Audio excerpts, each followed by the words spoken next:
Hello, this is Julie. I'm answering someone's question that came in. An options trader asking if I had a video explaining the subscription. Well, um, basically, I'm providing historical volatility levels that you can set for various time frames. Your daily levels, weekly,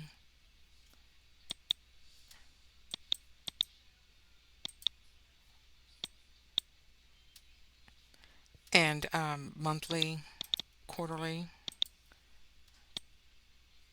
for your markets. And if use these historical volatility levels for your options premium,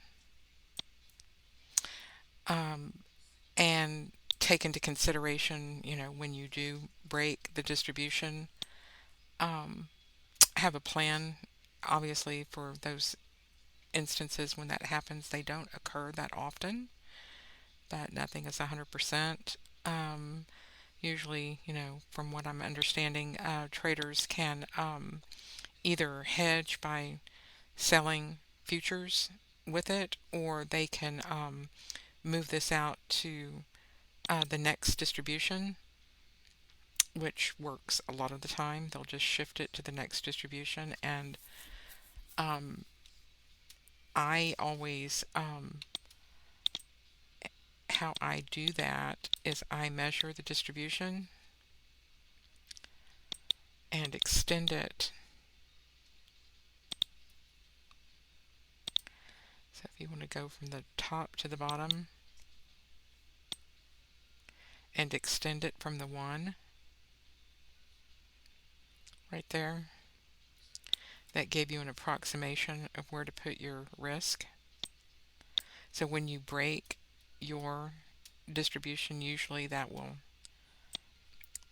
get you into this next day's distribution. You can see it wicked out, but turned back up. Um,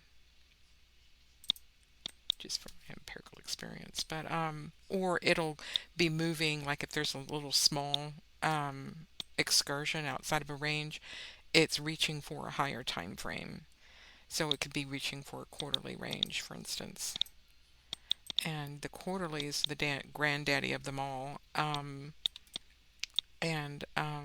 you can see where the major institutions park their risk.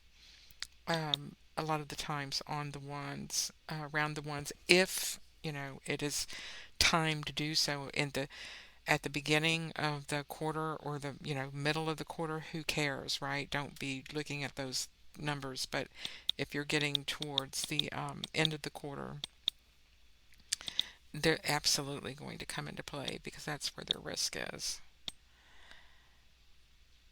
Let's see right there.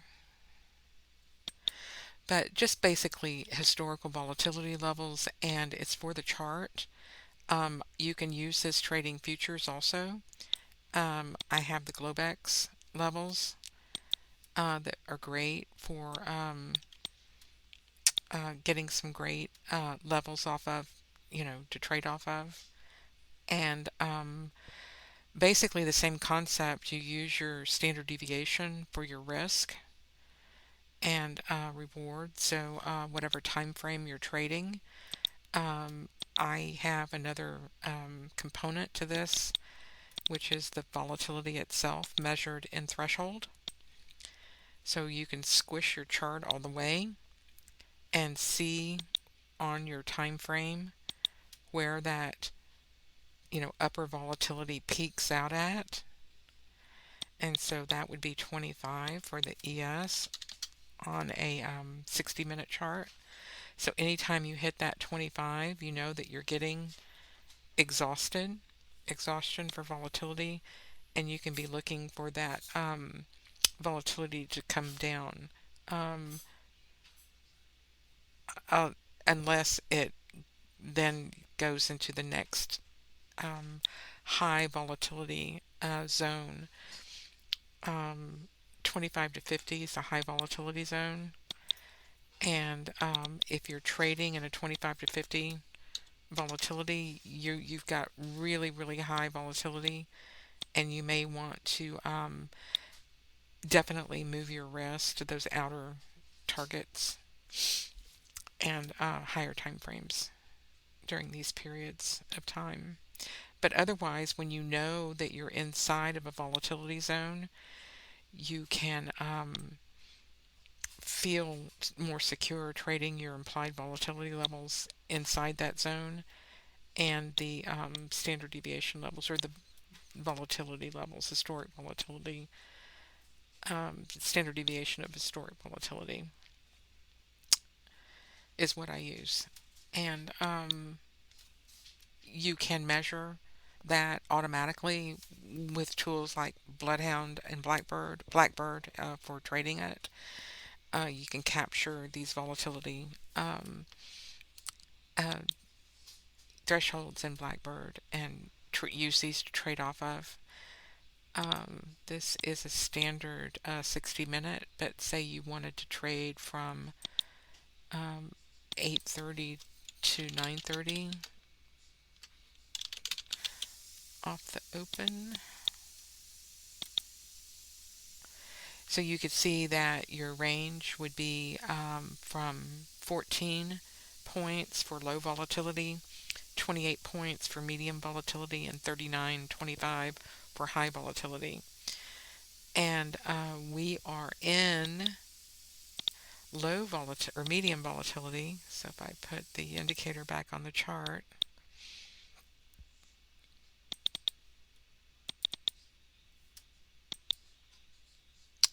actually kind of low, medium to low, 25 to 10, um, you can use that to say that I'm looking for ranges between 14 points and 28 points. You see what I'm saying? During that first hour of trading between 8:30 and 9:30. So you could come over here to your ES chart and set up a new distribution. In fact, I will just do that now by removing everything so that we can see this.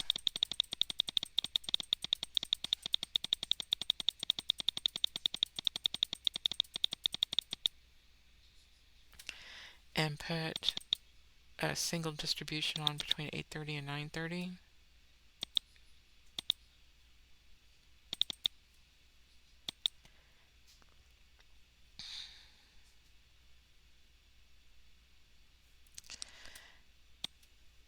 And here is the close. I'm going to add another one, or the open. I'm going to add another one for the close.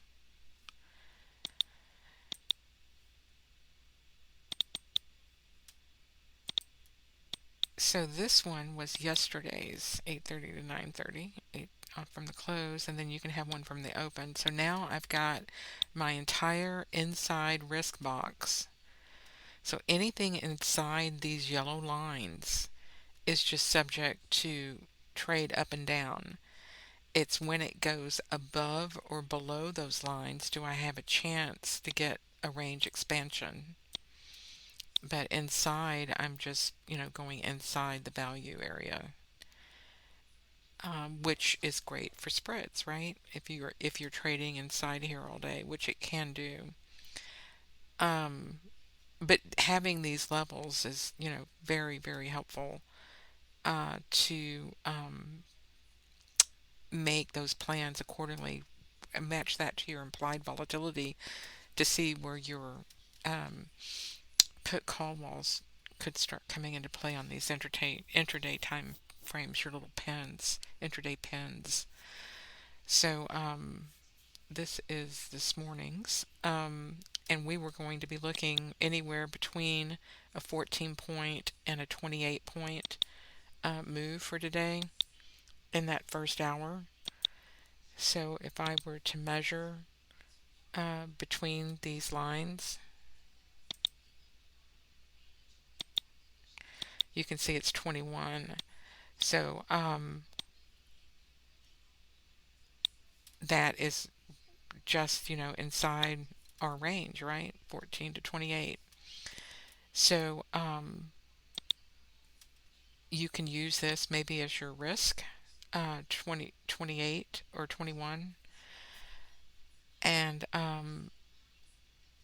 make trades to accordingly use your standard deviation of inside this, or just use one of these as your risk for planning your trades for intraday, for scalping. And of course, you can bring this out if you're looking for more of a daily range. It will give you the daily range as well. So if you want to see what the daily 1 day range is, you can get the points for that right here. 30 points, 60 points, 0.46, or 84.47. So it's a volatility indicator that you can get for any time period, weekly, monthly, quarterly, as much data, as you can cram into your platform. You can, max out.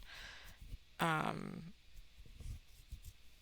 but we can't get like I don't think I can get a yearly distribution. I can't get enough data into the platform to do that. It takes a lot of calculations before you get to that year. You need,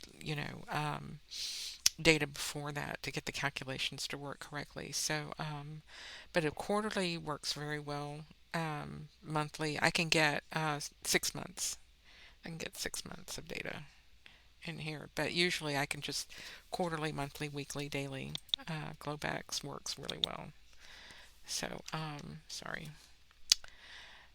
That's what I do. And if you don't have NinjaTrader and aren't able to get the exact specific historical volatility levels for yourself, the second best option would be to subscribe to the Jats PT indicator feed, and I post these levels um, on this feed.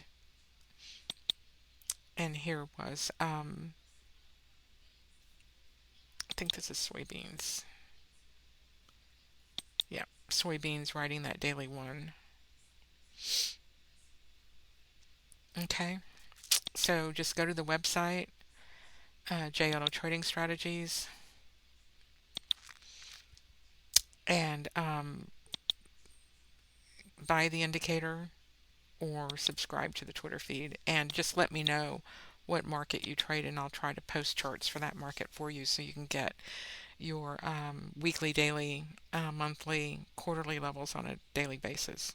All right, thank you so much.